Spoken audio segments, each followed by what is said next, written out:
Olá, boa noite. Boa noite aos nossos irmãos, às nossas visitas. O tema desta noite é Nosso Mediador. Vamos abrir a Bíblia em Hebreus, capítulo 4. Hebreus, capítulo 4, verso 16. Em Hebreus 4,16, diz assim: Cheguemo-nos, pois, confiadamente ao trono da graça, para que recebamos misericórdia e achemos graça, a fim de sermos socorridos no momento oportuno. Veja comigo aí, o texto diz: cheguemo-nos, pois, confiadamente. Em algumas traduções diz: cheguemo-nos, pois, com destemor. Em outras versões diz: cheguemo-nos, pois, com confiança, sem medo, ao trono da graça. Já de cara, já podemos concluir que esse texto ele é dirigido às pessoas que já aceitaram a Jesus.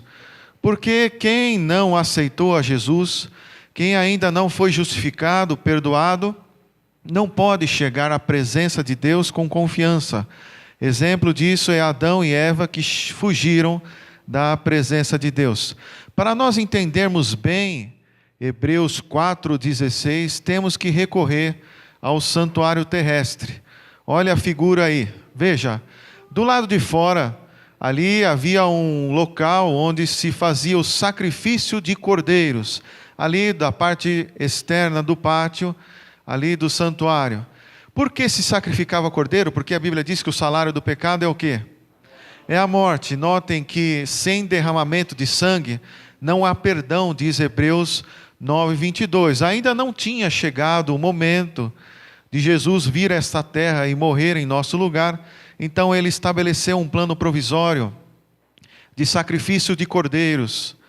Era agradável, era bom para o sacerdote sacrificar um cordeiro, sim ou não? Com certeza não. Era algo muito desagradável. O cordeiro, eu imagino que ele devia suspeitar ali do perigo e ele devia chorar. E o sangue jorrava nas mãos dele. Que cena lamentável e triste, o sacrifício de cordeiro. Por que tinha que se passar por isso? Qual era a grande lição embutida nessa experiência desagradável? Olha, quando o cordeiro chorava ali na mão do sacerdote, o sangue escorria, ele observava a morte, ele pensava assim: nossa, que terrível isso. O pecado de fato não presta e não compensa. Esta era a lição embutida através daquele cordeiro que morria. Ele olhava o cordeiro e dizia assim: nossa, isso é consequência do pecado. O pecado não compensa. Para que o aprendizado seja eficaz, muitas vezes é necessário passar por consequências. Agora vamos caminhar aqui pelo santuário terrestre, lá na parte do fundo. Vamos entrar naquele compartimento que você está vendo ali ao fundo.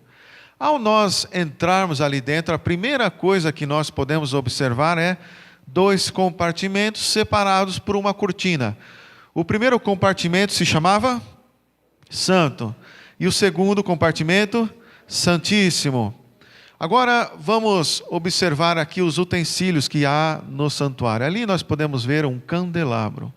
O candelabro era essa peça metálica que brilhava de 7 pontas. O que representava esse candelabro dentro do santuário terrestre? Pelo menos 3 coisas. Em João 8,12, Jesus disse assim: eu sou a luz do mundo. Então aquele candelabro representava Jesus. Em Salmo 119, verso 105, diz: lâmpada para os meus pés é a tua palavra e luz para o meu caminho. Portanto, aquele candelabro também representa o Evangelho. Em outro texto, Mateus 5,14, agora Jesus Cristo se vira para a sua igreja e diz assim: vós sois a luz do mundo. Então aquele candelabro representa e simboliza também a igreja de Deus. Vamos continuar caminhando aqui pelo santuário. Aqui do lado direito encontramos uma mesa com 12 pães da preposição. O que representava essas 12 pães? Esses 12 pães, as 12 tribos de Israel. Então Deus estava revelando através desses pães aqui, que Israel não precisava ficar preocupado, porque Deus manifestava através desse símbolo interesse em alimentar o seu povo, tanto fisicamente como espiritualmente. Israel não precisava ficar preocupado, porque Deus alimentaria o seu povo. Diga amém. Eu sou o pão vivo que desceu do céu. João 6, verso 41, disse Jesus. Vamos continuar caminhando aqui pelo santuário. E agora nós podemos observar ali o altar do incenso. E ao fundo a arca do concerto. Vamos começar ali pelo fundo, a arca do concerto. O que era isso aí? Veja, ali estava a presença de Deus. A tampa do propiciatório brilhava por causa disso. Porque Deus se fazia presente aqui. E aqueles querubins que haviam ali representavam as hostes celestiais. Ali estava a lei de Deus. Quantas vezes o sacerdote entrava nesse compartimento? Uma vez por ano, para fazer a purificação. E quando ele adentrava esse local, ele adentrava com as pernas amarradas a cordas, porque se porventura tivesse algum pecado não confessado perante Deus, ele corria o risco de ser fulminado na presença de Deus. Mas a maravilha é que isso nunca aconteceu. Diga amém. Amém. Vamos voltar agora um pouquinho para trás, ali no altar do incenso. O que representa esse altar do incenso? Vamos colocar ali de lado e vamos observar agora o sacerdote entrando dentro do santuário.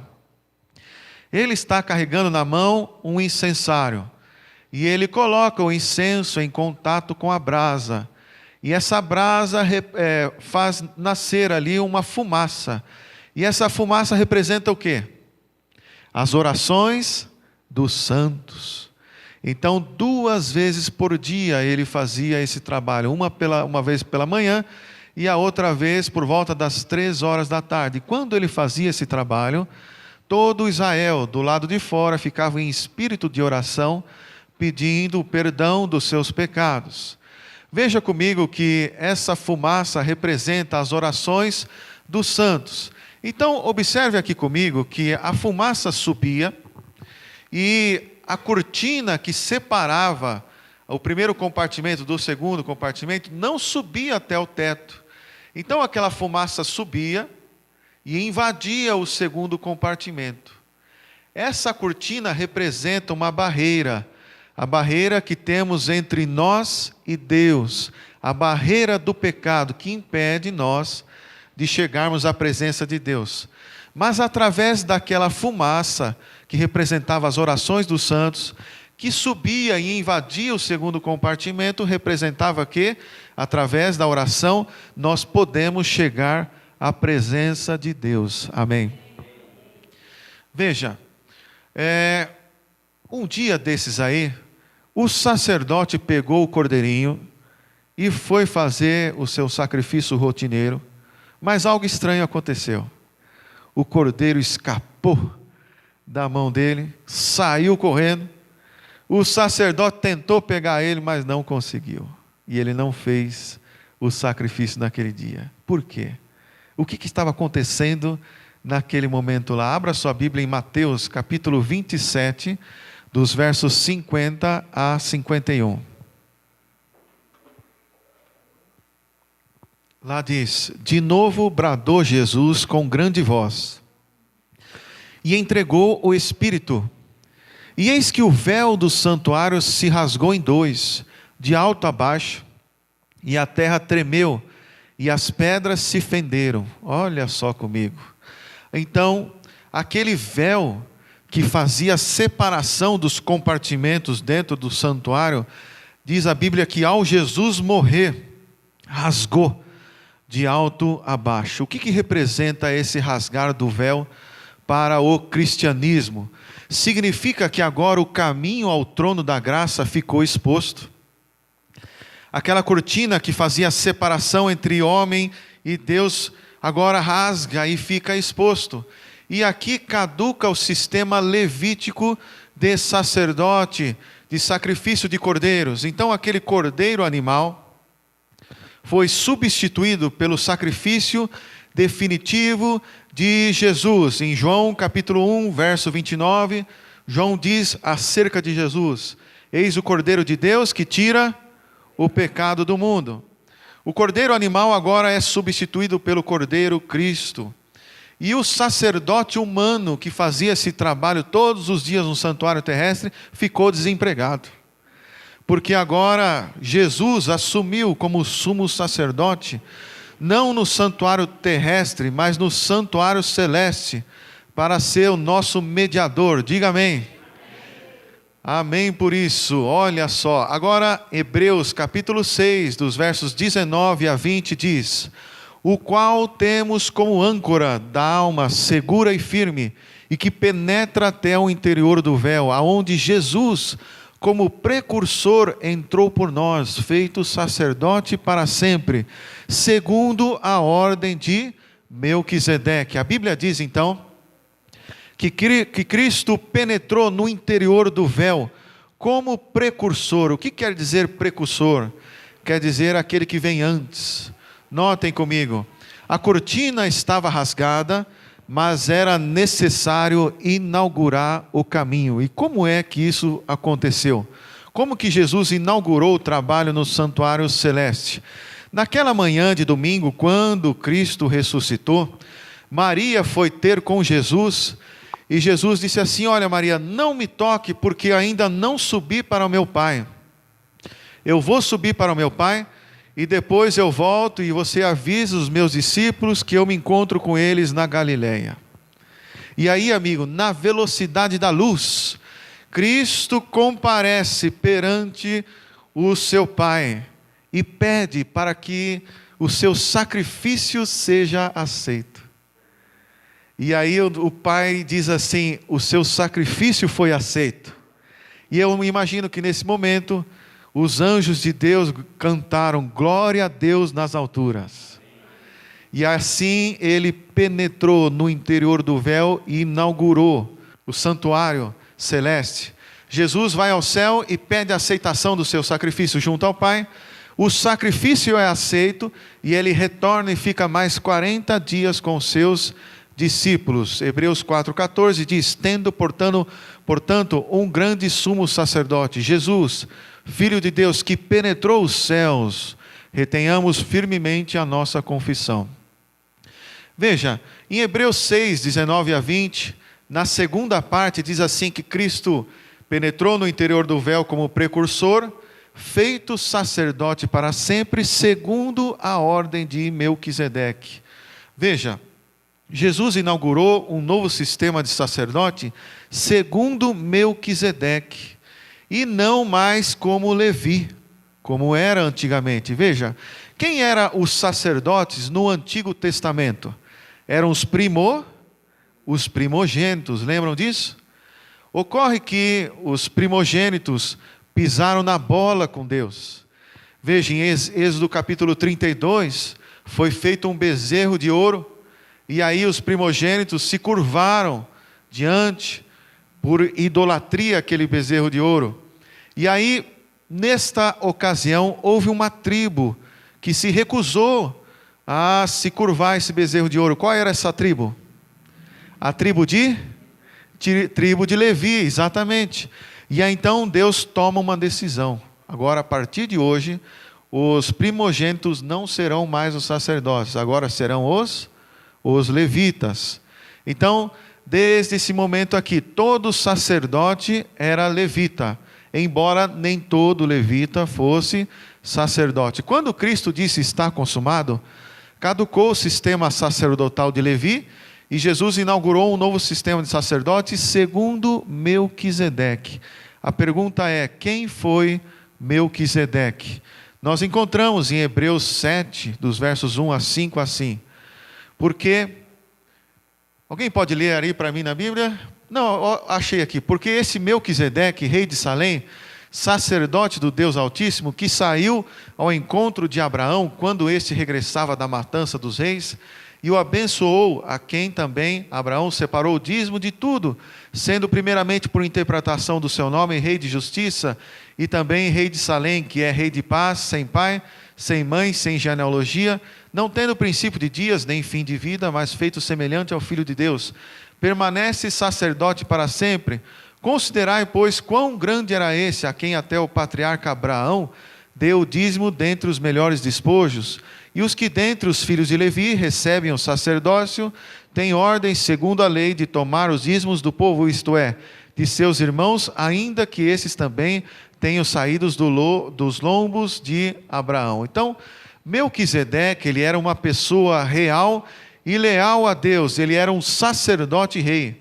A Bíblia diz que a genealogia dele não era conhecida, por isso que o texto diz que ele não tinha pai e nem mãe, simplesmente porque não era conhecida, mas era um homem real, leal a Deus, sacerdote rei, e Abraão deu os dízimos nas mãos de Melquisedeque. Em Hebreus 10, dos versos 11 a 14, diz: ora, todo sacerdote se apresenta dia após dia, ministrando e oferecendo muitas vezes os mesmos sacrifícios, que nunca podem tirar pecados.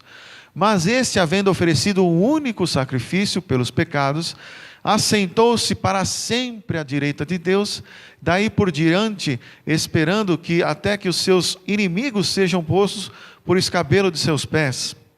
Pois com uma só oferta tem aperfeiçoado para sempre os que estão sendo santificados. Então, Cristo se tornou o nosso sumo sacerdote e assentou-se para sempre à destra de Deus. Isso significa que nós não dependemos mais de ser humano algum para chegar à presença de Deus, ao trono da graça, somente de Jesus. Diga amém. Isso foi uma conquista na cruz do Calvário. Então aquele sacerdote humano ficou desempregado, e então Cristo assumiu como sumo sacerdote no santuário celeste, uma vez por todas, para ser o nosso advogado. A Bíblia diz: meus filhinhos, estas coisas vos escrevo, para que não pequeis, mas se alguém pecar, temos um advogado para com o Pai, Jesus Cristo, o justo. 1 João 2, verso 1. Agora você começa a entender Hebreus 4,16, que foi aquele primeiro texto que nós lemos essa noite, que disse: cheguemo-nos, pois, confiadamente ao trono da graça, sem medo, com confiança. Por quê? Porque agora o caminho ao trono da graça está exposto, está aberto, rasgou-se de alto a baixo, e Jesus inaugurou o caminho. Hebreus 9, 11 a 14 diz que Cristo, tendo vindo como sumo sacerdote dos bens, já realizados por meio do maior e mais perfeito tabernáculo, não feito por mãos, isto é, não desta criação, e não pelo sangue de bodes e novilhos, mas por seu próprio sangue, entrou uma vez por todas no santo lugar, havendo obtido uma eterna redenção. Porque se a aspersão de sangue de bodes e touros e das cinzas de uma novilha santificam os contaminados, quanto à purificação da carne, quanto mais o sangue de Cristo, que pelo Espírito Eterno se ofereceu a si mesmo imaculado, a Deus purificará das obras mortas a vossa consciência, para servirdes ao Deus vivo. Olha só, o texto está dizendo, olha, se o sangue de novilhos já cumpria muito bem a sua função, imagina o sangue imaculado e perfeito de Jesus. Por isso o texto diz: cheguemo-nos, pois, confiadamente ao trono da graça. Dependermos hoje de uma pessoa para chegar à presença de Deus é anular o sacrifício de Cristo. Não precisamos de ser humano algum para chegar à presença de Deus. Há uma profecia em Daniel capítulo 8, verso 11, de que haveria um poder na Idade Média que surgiria e que tiraria o holocausto contínuo. O que quer dizer holocausto contínuo? Holocausto contínuo era aquele cordeiro que era queimado lá no pátio. A Bíblia diz que esse poder surgiria na Idade Média e tiraria o holocausto contínuo. O que isso significa? Veja, tirar o holocausto contínuo é desviar a mente das pessoas para uma outra entidade. É tirar de Cristo a sua vitória conquistada na cruz de ser o único intercessor e mediador entre nós e Deus. Isso é tirar o holocausto contínuo. Diz a Bíblia que surgiria um poder na Idade Média que desviaria a mente das pessoas de Jesus. como sumo sacerdote, como intercessor, e colocaria no lugar agora santos para fazer a intercessão, pessoas para fazer a intercessão, Virgem Maria para fazer intercessão. Veja, a Bíblia diz que há um só Deus e um só mediador entre Deus e os homens. E quem é? Cristo Jesus, homem. 1 Timóteo 2, verso 5. Cristo é o verdadeiro e o único pontífice. Veja, Jesus disse: eu sou o caminho, a verdade e a vida. Ninguém vem ao Pai senão por... Significa então que Ele é o único pontífice. Ninguém vai ao Pai, disse Jesus, senão por Ele. Imagina que o Pai está ali no fundo, ali da ponte. Jesus está dizendo assim: olha, ninguém vai ao Pai senão por... Jesus é a ponte. Observe aqui comigo a importância de aceitar a doutrina de Jesus na sua integralidade. Porque quem não aceita Jesus, como que pode chegar ao Pai se a Bíblia diz que ninguém pode chegar ao Pai senão por Jesus? Podemos encontrar, por exemplo, o judaísmo, podemos encontrar o jeovismo, podemos encontrar o ateísmo, podemos encontrar o islamismo, 4 ramificações de milhões e milhões de adeptos que não aceitam na integralidade a doutrina de Jesus, não aceitam Ele como sendo Deus, como sendo mediador. Então eu pergunto, como que pode chegar a Deus pessoas que não aceitam Jesus, uma vez que Jesus é a ponte? Observe a importância de aceitar a Cristo como Salvador. Há muitas pessoas vivendo ainda no antigo modelo levítico de sacerdote. Você sabia disso? Que ainda existem pessoas em nossos dias vivendo o modelo antigo levítico de sacerdote? Veja, vou dar um exemplo para você. Você já viu aquelas pessoas que chegam na igreja e dizem assim: irmão, ore por mim, eu estou tão fraco. Aí ele vai do lado esquerdo para o irmão lá da ponta e diz assim: irmão, ore por mim, eu estou tão fraco. E aí ele vai no banco do fundo e diz assim: irmão, você, ore por mim, eu estou tão fraco. Olha só. Devemos orar uns pelos outros, sim ou não? Mas hoje nós estamos aprendendo que nós não dependemos de ser humano algum para chegar à presença de Deus. Nós chegamos à presença de Deus pelas nossas próprias pernas, segurando nos braços de Jesus. Amém? É isso que o texto está dizendo. Cuidado com esse ministério de gabinete. Forma-se filas enormes para que o orador da semana de oração, ou para que o pastor renomado faça oração em prol dos queridos. Cuidado com o ministério de gabinete, porque nós aprendemos hoje que nós podemos chegar à presença de Deus sozinhos, segurando as mãos de Jesus. Não dependemos de ser humano algum para chegar à presença de Deus. Você já viu algumas pessoas no púlpito dizendo assim: eu vou interceder pelo irmão? Já viu essa expressão? Veja, essa expressão na cabeça de um católico vira uma confusão total, sabia? Porque ele pensa assim: ora, por que você está dizendo que intercede e Maria não pode interceder? Se Maria era um exemplo de vida, por que ela não pode interceder? E você, que tem tantos problemas aí, diz que intercede. Aí vem um irmão desavisado da nossa igreja e dá a seguinte resposta: olha, porque Maria está morta e eu estou vivo. Não, não é esta a resposta. Veja, Maria não pode ser mediadora, intercessora, porque diz a Bíblia que ela morreu, mas não há relato algum de que ela tenha ressuscitado. Também diz a Bíblia que Maria foi pecadora, como todos nós. O nosso intercessor, ele não pode ter pecado algum. E a Bíblia diz que o nosso intercessor morreu sim, mas ele ressuscitou. E a Bíblia afirma que ele assumiu a condição de sumo sacerdote no santuário celeste como nosso intercessor e mediador. Diga amém. A Bíblia relata isso, mas não relata isto a respeito de Maria. Então Maria foi um exemplo maravilhoso de vida, mas ela não ocupa a função de intercessora. Está aguardando na terra ressuscitar junto com os salvos em Cristo Jesus para se juntar aos remidos. Então esta frase ela está correta. Contudo, se você não quiser criar nenhum tipo de confusão e dificuldade para um católico entender, que tal você trocar a frase e você dizer assim: olha, vamos orar ao Pai aceitando que Jesus interceda junto ao Pai por todos nós. Agora sim, ele consegue compreender. Então, quando o ser humano vem aqui no púlpito, amigo, e diz assim: eu vou interceder por você, ele está dizendo nada mais, nada menos, eu vou orar por você. É só isso. Intercessão humana não passa de oração. Não tem privilégio maior extra além disso. É só oração. Intercessão na esfera humana é orar ao Pai aceitando que Jesus interceda junto ao Pai em favor do ser humano.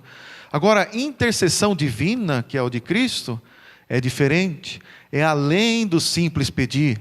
É ser um cordeiro sem pecado que dá vida em favor da humanidade, ressuscita para exercer a função de intercessor no santuário celeste. Isso somente Jesus pode fazer. Tá bom? Você percebe que João 15,16 traz uma fórmula para nós orarmos. Diz assim que nós devemos orar ao Pai em nome de...